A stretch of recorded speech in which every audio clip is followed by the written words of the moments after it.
Hello guys, welcome back again. आज हम पढ़ेंगे वार्षिक वलय, वृद्धि वलय क्या होती है।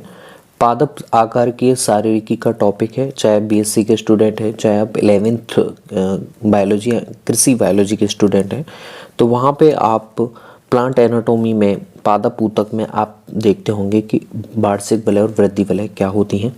साथ में हम देखेंगे टाइलोसिस क्या होते हैं। ठीक है, अगली वीडियो में हम देख लेंगे कि आपके हर्टवुड और सेपवुड क्या होते हैं, जिसे आप अंतःकाष्ठ और रसकाष्ठ कहते हैं। तो क्रम से देखेंगे।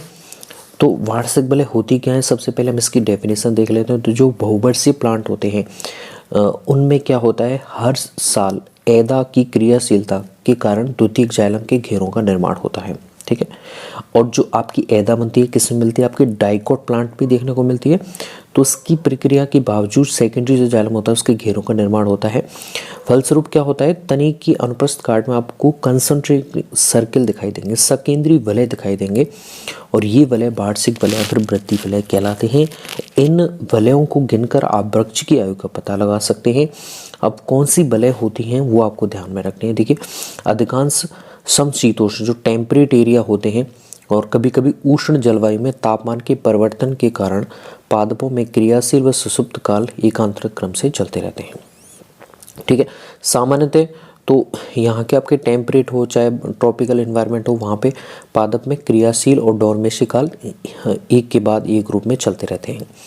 अब ज़्यादातर जो कैम्बियम होती है वो आपको देखी जाए तो बसंत मौसम में ज़्यादा एक्टिव होती है। तो यही बताने की ट्राई की गई है कि सामान्यतः बसंत एवं ग्रीष्म काल में नई कलिकाएँ फूटती हैं और नई शाखाएँ बनती हैं, जिनके लिए खनिज और जलापूर्ति के लिए अधिक वाहकों की आवश्यकता होती है। इसीलिए इस टाइम पे, बसंत के मौसम में, स्प्रिंग के टाइम पे ऐदा बहुत ज़्यादा क्रियाशील होती है।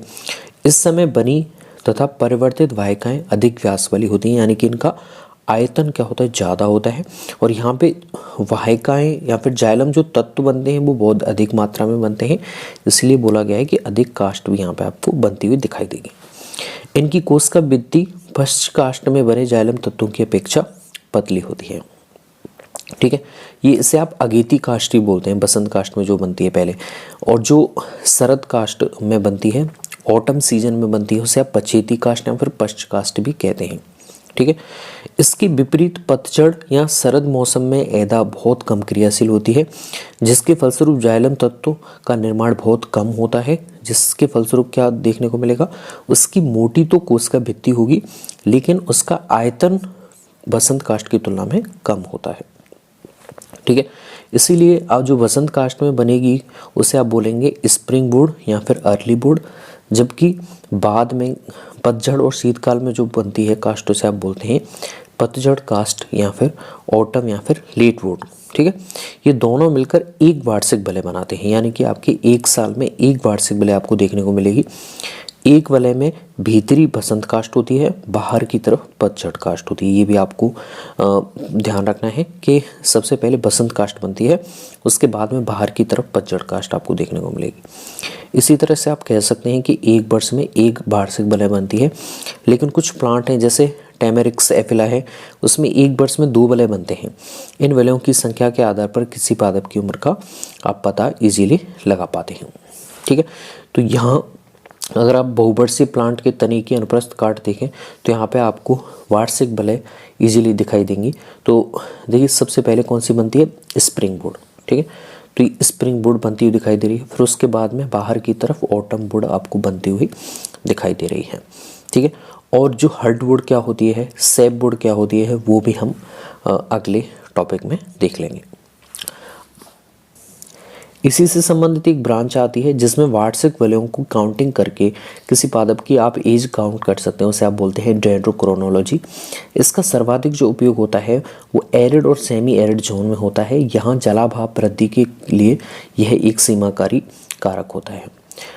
या फिर कह सकते हैं आप उत्तरी गोलार्ध या फिर समशीतोष्ण क्षेत्र होते हैं, वहाँ कम तापमान के कारण वृद्धि कम होती है। ठीक है, तो यहाँ बताने की ट्राई की गई है कि आप काउंटिंग कर सकते हैं, एक साल में एक वार्षिक वलय बनती है, उसके आधार पर आप वृक्ष की आयु का पता लगा सकते हैं। सामान्यतः जल प्रचुर मात्रा में उपलब्ध होने की स्थिति में वार्षिक वलय चौड़े होते हैं तथा वृक्ष की उम्र बढ़ने के साथ इसकी मोटाई कम होती जाती है। वार्षिक वलय की मोटाई बहुत कम होती चली जाएगी जैसे उसकी एज बढ़ती चली जाती है। ठीक है,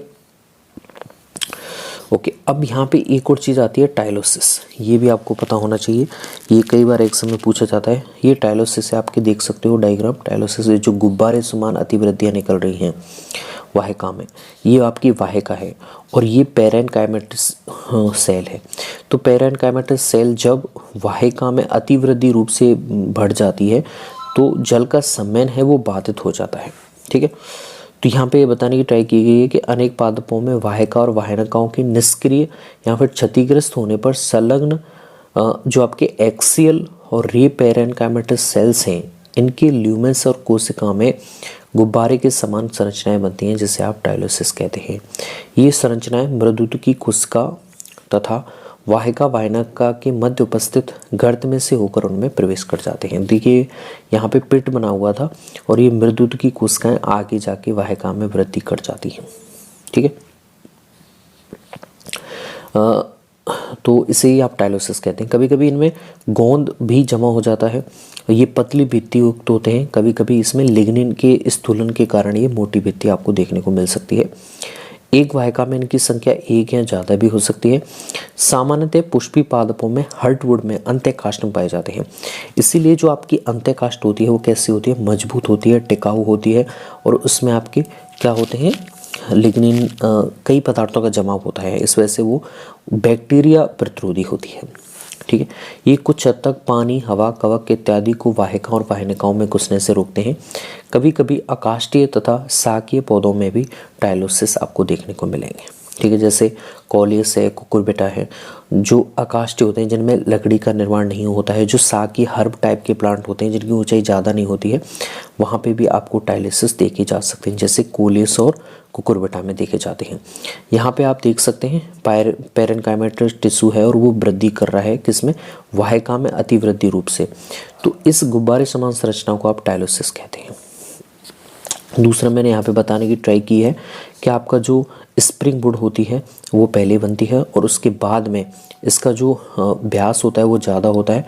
ऑटम वुड बाद में बनती है, इसे आप लेट वुड भी कहते हैं और इसका व्यास कैसा होता है, कम होता है, लेकिन इसकी भित्ति मोटी होती है। देखिए ये गहरे रंग से दिखाई गई है, इसकी भित्ति मोटी है, जबकि ये पतले रंग से दिखाई गई है, यानी कि इसकी भित्ति कम मोटी होती है। अगली वीडियो में हम देखेंगे सैप वुड और आपकी हर्ट वुड क्या होती है।